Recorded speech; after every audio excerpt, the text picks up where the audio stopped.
tatlong grupo kung saan magtutulungan kayong sagutin or gawin ang gawain na ibibigay ko sa inyo. Itong unang site na ito ang magiging pangkat isa. At ito hanggang kay Daniel ang pangkat dalawa. At ang natitira naman ay ang pangkat tatlo.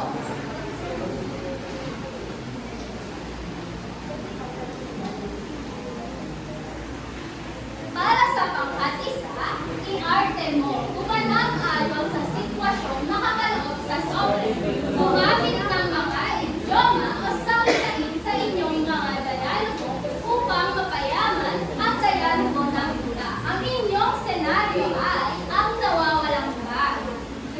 Ang sitwasyon ay nawawala ang bag ni Hana na naglalaman ng kanyang mahalagang gamit. Pati na rin ang pera para sa proyekto ng klase. Nagkaroon ng tensyon sa silid-aralan habang hinahanap ito. Habang nag-iimbestiga si Ginoong Santos, lumabas ang iba't ibang reaksyon ng mga kaklase ni Hana. Yan, gagawa niyo siya ng isang maikling mula. Para naman sa pangkat dalawa, yan, si Rocky Kali.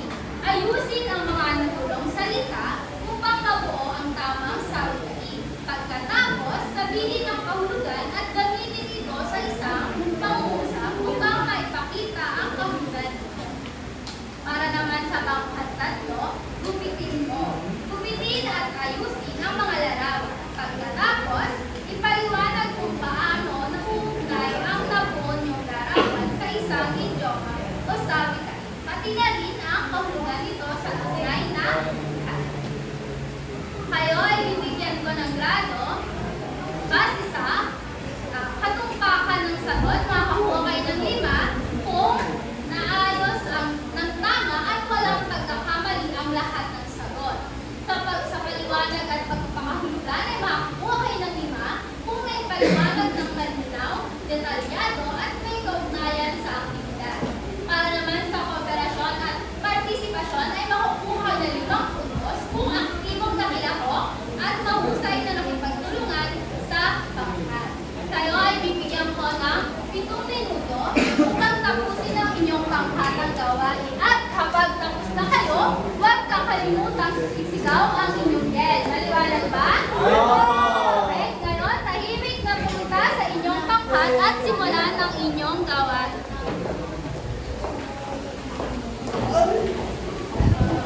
Next, yung order. Ladies.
Double tayo.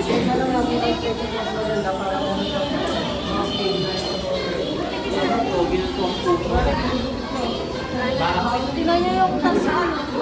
Ano ba yung sabi na ng mobilya?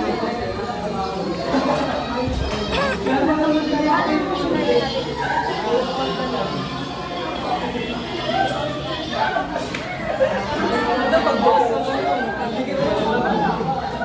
Double-sided poster. Ang laki ng tulong ko yun.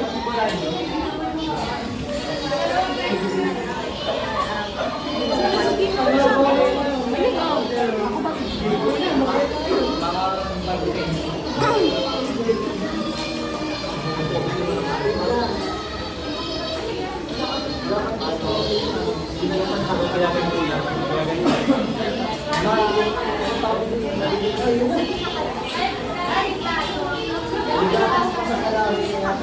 sa'yo tuwa. Kaya matuwa. Pinapalan ng takuya ko.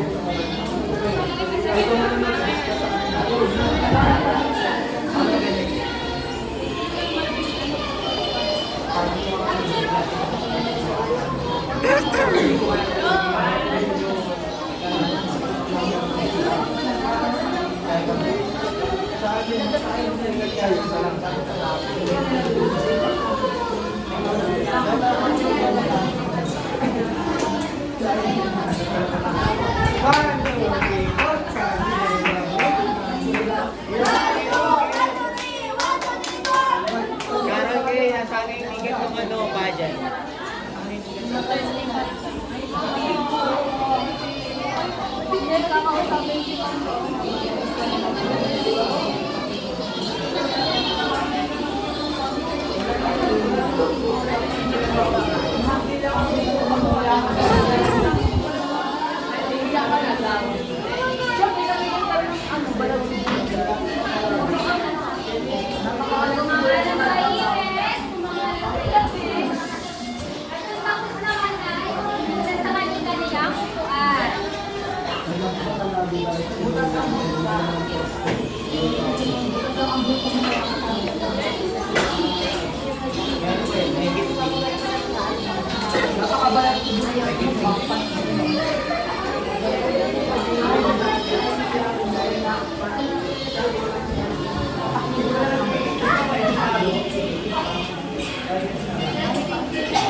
Anong year natin?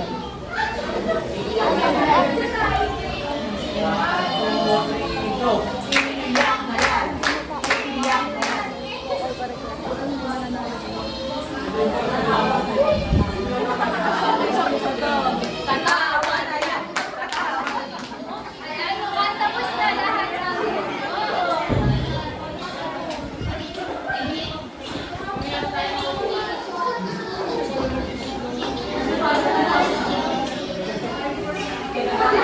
Matahimik. Ngayon, tignan natin ang presentasyon ng grupan.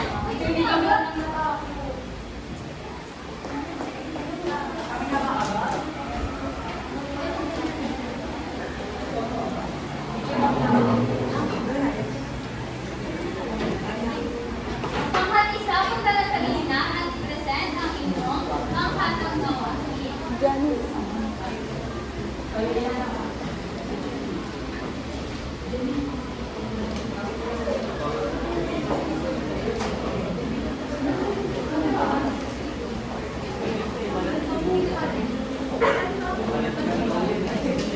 Next balat ka na ba daw?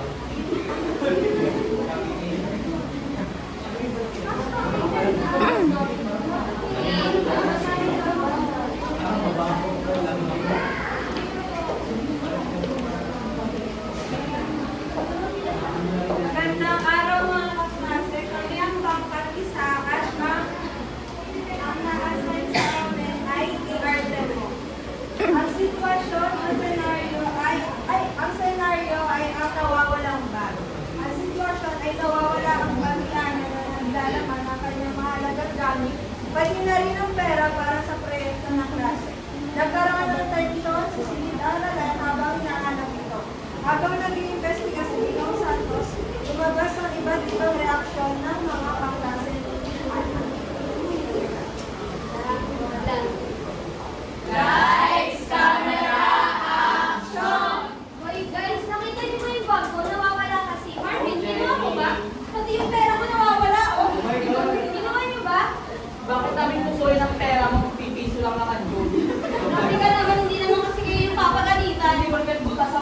magnangaw ka na sa amin. Grabe ka lang magsalita. Napakabalat siguro ito ng baho pa ng bibig. Baho ng bibig. Okay, bigyan natin namin ng palakpakan. Grupa!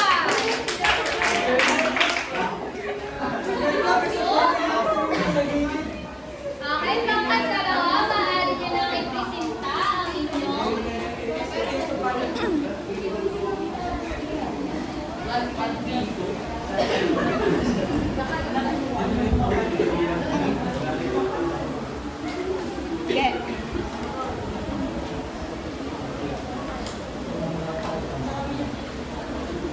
Handa na po ba ng hindi ko mag-aral? Yes.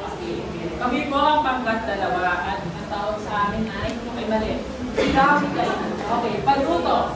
Ayusin ang mga magulong salita upang mabuo ang tamang sawikain. Pagkatapos, sabihin ang kahulugan at gamitin ito sa isang pangusap upang may pakita ang kahulugan.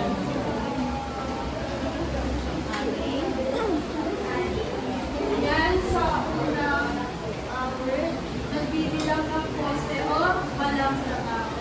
Pag ginamit ko sa isang araw sa ang tagal ni Erin ay walang trabaho. Nagbibilang ng pagkas naman ko kung sa kaulan nito ay walang trabaho. Ako ay wala na.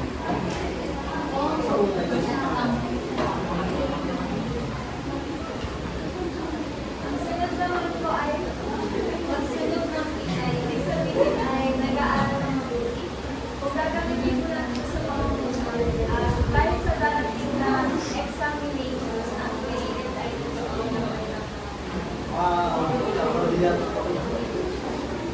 para naman po sa pangbali, ibaon sa buhay, sa po kalimutan. So, sa halimbawa po, ibinaon ko na sa buhay ang aking buhay.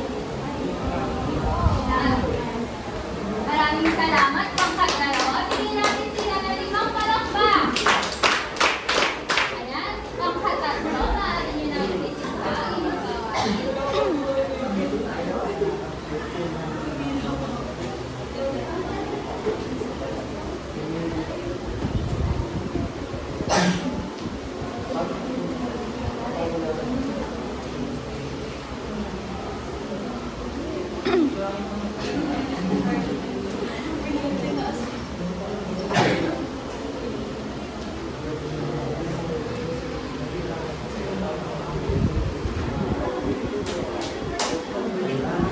Magandang umaga po sa inyong lahat. Kami po ang pangkatatlo at ang naiyakan po sa aming gawain ay ipitin at ayusin ang mga larawan. Pagkatapos, ipaliwanag kung paano nauugnay ang nabuo niyong larawan sa isang idioma o sawikain. Pati na rin ang kahulugan nito sa tulinan. So, ang una po namin ginawa, ginpit po muna namin yung mga ibinigay mo sa aming larawan. At yan po yung mga nabuo po namin. Ang idioma po o sawikain na nabuo namin, una is Legatas Masalabi, ang pangalawa ay Buwan Pala Sibuyas. At maiugnay po namin siya sa tunay na buhay sa pamamagitan ng pagbuo ng pangungusap gamit itong mga ito. Ang pangungusap po na nabuo namin is si Sheena ay may gatas pasalabi, kaya naman balat sibuyas pa siya. So, ang ibig sabihin nun, baka pa si Sheena, kaya siya ay maramdami. Sa pangatlo naman po, ay nakabuo kami ng nagbibilang ng poste at sa pang-apat ay kinuha ang puso. Kung ang gamitin natin ito sa isang pangungusap ay, halimbawa ay, si Dennis ay nagbibilang ng poste, subalit siya naman ay may ginituang puso. At kung pinasama-samahin natin ang lahat ng larawan na ito, ay pwede tayo magkaroon ng isang halimbawa na, si Dennis ay isang balat sibuyas, ay subalit meron naman siyang ginito ang puso, pero wala naman siya, pero siya ay nagbibilang ng poste. Kaya wala siyang papakain sa nagbibilang niya na may gatas pa sa labi. Okay, tingin na.